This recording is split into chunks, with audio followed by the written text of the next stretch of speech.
Vande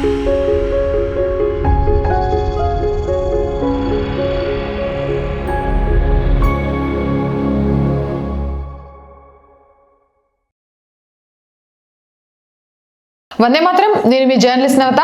welcome to R voice. Congress పార్టీలో senior నాయకుడు, అగ్రనేతల్లో ఒకరు శశి థరూర్. ఇక ఈ మధ్యకాలం ఆయన ఎందుకో కాంగ్రెస్ పార్టీకి కాస్త దూరంగానే ఉన్నట్టు కనిపిస్తున్నాడు. అయితే ఆయన రీసెంట్గా పార్టీకి గట్టి షాక్ ఇచ్చాడు. రాహుల్ గాంధీ దిమ్మ తిరిగి మైండ్ బ్లాక్ అయి ఉంటుంది. ఢిల్లీలో పార్టీ సమావేశం జరిగింది, మీ అందరికీ తెలిసిందే. కాంగ్రెస్ పార్టీ సమావేశం, దీనికి డుమ్కి కొట్టిండు. సరే, దానికి డుమ్కి కొట్టినంత మాత్రాన పెద్ద రాహుల్ గాంధీ షాక్ అవ్వాల్సిన అవసరం లేదు. కానీ అదే టైంలో ప్రధాని నరేంద్ర మోదీ గారు నిర్వహించిన కార్యక్రమంలో శశి థరూర్ హాజరయ్యారు. అంటే ఢిల్లీ కాంగ్రెస్ పెద్దలతో జరిగే చర్చకు వెళ్లకుండా ప్రధాని నరేంద్ర మోదీ గారు నిర్వహించిన కార్యక్రమంలో శశి థరూర్ కనిపించడం ఇప్పుడు కాంగ్రెస్ వర్గాల్లో పెద్ద చర్చకు దారితీసింది. శశి థరూర్ త్వరలోనే రాహుల్ గాంధీకి, కాంగ్రెస్ పార్టీకి టాటా బాబాయ్ గుడ్ బాయ్ అని చెప్పేసి బీజేపీలోకి వస్తాడు అంటూ దీనికి ఆల్రెడీ అంతా క్లియర్ చేసుకుంటున్నారు. ఈ మధ్య కాలంలో ప్రధాని నరేంద్ర మోదీ గారు కూడా చెప్పారు, కేరళలో ఖచ్చితంగా ఈసారి కాషాయ జెండా ఎగరడం ఖాయమని. ఇక ఈ నేపథ్యంలో మాజీ కేంద్ర మంత్రి శశి థరూర్, మీ అందరికీ తెలిసిందే, ఈయన కేరళలోని తిరువనంతపురం నియోజకవర్గం నుంచి ఆ పార్టీ తరపున ఎంపీగా కొనసాగుతున్నారు. తిరువనంతపురం నియోజకవర్గం నుంచి కాంగ్రెస్ పార్టీ తరపున ఎంపీగా ఉన్నారు. అండ్ తిరువనంతపురంలో ఈసారి అక్కడ మేయర్ బీజేపీ చాలా భారీ విజయాన్ని సాధించింది. ఒక పక్క నుంచి కాంగ్రెస్ మీటింగ్లకు డుమ్మా కొట్టి నరేంద్ర మోదీ గారి మీటింగ్లో హాజరవుతున్నారు. సో కాంగ్రెస్ని తరిమి కొట్టేసి అక్కడ కమ్యూనిస్టులకు చెక్ పెట్టేసి బీజేపీ కేరళలో పాగా వేయడానికి ప్లాన్ చేస్తుంది. ఈ నేపథ్యంలోనే శశి థరూర్ బీజేపీలోకి వెళ్ళడానికి రంగం సిద్ధం చేసుకున్నాడు. ఆ సిగ్నల్నే కాంగ్రెస్ అధిష్టానానికి ఇచ్చారు అన్నట్టుగా కూడా చెప్తున్నారు. 2009 నుంచి ఆయన ఇక్కడే కొనసాగుతున్నారు కాంగ్రెస్ తరఫున ఎంపీగా. ప్రతిసారి గెలుస్తూనే వస్తున్నారు. పార్టీలో ఇంత సీనియారిటీ ఉన్నప్పటికీ తనకు తగిన గౌరవం దక్కటం లేదనే అభిప్రాయంలో ఆయన ఉన్నాడు. పలు సందర్భాల్లో బీజేపీని, మోదీని పొగుడుతూ కూడా వస్తున్నారు ఈ మధ్యకాలంలో. అదే సమయంలో కాంగ్రెస్ పై పరోక్షంగా యుద్ధం చేసినట్టుగా విమర్శలు చేస్తున్నారు. దీంతో ఆయనకు కాంగ్రెస్ పార్టీకి మధ్య దూరం పెరిగినట్టు కనిపిస్తోంది. ఇక తాజాగా కేరళలో త్వరలో అసెంబ్లీ ఎన్నికలు జరగబోతున్నాయి. దానికోసం శుక్రవారం ఢిల్లీలో కాంగ్రెస్ పార్టీ కీలక సమావేశం పెట్టింది. ఆ కీలక సమావేశానికి పార్టీ అధ్యక్షుడు మల్లికార్జున ఖర్గేతో పాటు అగ్రనేత రాహుల్ గాంధీ వచ్చారు. జాతీయ స్థాయి నాయకులు వచ్చారు.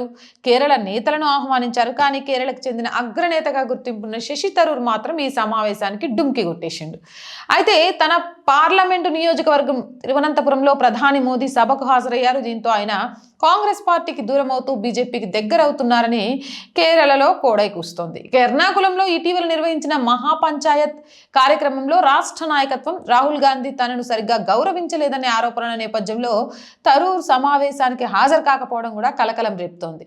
రాష్ట్ర కాంగ్రెస్ నాయకులు, అధిష్టానం ఆయనను సంప్రదించడానికి ప్రయత్నించినా శశి థరూర్ స్పందించట్లేదు, దానికి కావలసిన సమయం కూడా ఇవ్వట్లేదని చెప్తున్నారు. దానికి బదులుగా శనివారం కొచ్కోడ్లో జరిగే కేరళ సాహిత్య ఉత్సవానికి హాజరవుతానని ఆయన చెప్పారు. అయితే శశి థరూర్ కాంగ్రెస్ సమావేశానికి రాలేదని ముందుగా సమాచారం ఇచ్చారు అని కలరింగ్ చేసే ప్రయత్నం కాంగ్రెస్ చేస్తోంది. తన సొంత నియోజకవర్గం కాబట్టి మోదీ సభకు హాజరయ్యాడు, అంతకు మించి ఏం లేదని చెప్తున్నారు. అసెంబ్లీ ఎన్నికల్లో పోటీ చేయాలనే కోరిక ఆయనకు లేదని, పార్టీతో కలిసి సన్నిహితంగా పనిచేస్తున్నానని థరూర్ నాయకత్వానికి తెలియజేయడంతో ఈ తాజా పరిణామాలు అనవసరమని థరూర్కు సన్నిహితంగా ఉండే కొంతమంది చెప్తున్నారు. ఇప్పుడు బంతి అధిష్టానం కోర్టులోనే ఉంది. కానీ అది ఎలా దాన్ని డీల్ చేస్తుంది అనేదే పెద్ద ప్రశ్న. తిరువనంతపురంలో యువత, టెక్ నిపుణులు, మధ్యతరగతి వర్గాల్లో థరూర్కు బలమైన ఓటు బ్యాంక్ ఉంది.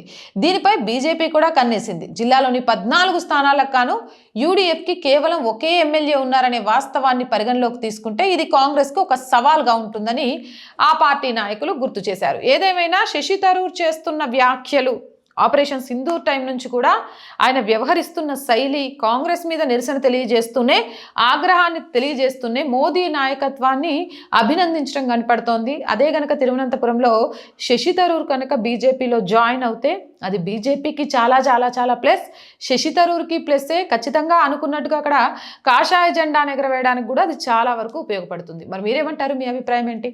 కామెంట్ సెక్షన్లో పెట్టేయండి. అలాగే ప్రతిరోజు చెప్తున్నాను, R voice group of channels అంటే R voice, R political, R Sanskriti, ఇవన్నీ మన ఛానల్సే. So please subscribe our channels. మీరు చేసే సబ్స్క్రిప్షన్సే ఈ ఛానల్కి కొండంత బలాన్ని ఇస్తాయి.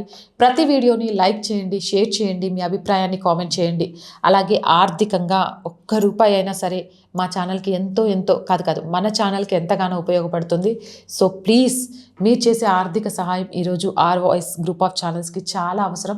చేస్తారని ఆశిస్తున్నాను. చేయాలనుకునేవారు సబ్స్క్రిప్షన్ పక్కనే జాయిన్ అనే బటన్ ఉంది. 1 to 5 లెవెల్స్ ఉన్నాయి. ఏదో ఒక లెవెల్లో సపోర్ట్ చేయండి. లేదా స్క్రీన్ మీద గూగుల్ పే, ఫోన్పేతో పాటు అకౌంట్ డీటెయిల్స్ ఉన్నాయి. మీకు తోచిన సహాయాన్ని అందించవచ్చు. వ్యాపార ప్రకటనల కోసం 8328500576 నెంబర్ని సంప్రదించండి. జై హింద్, జై భారత్.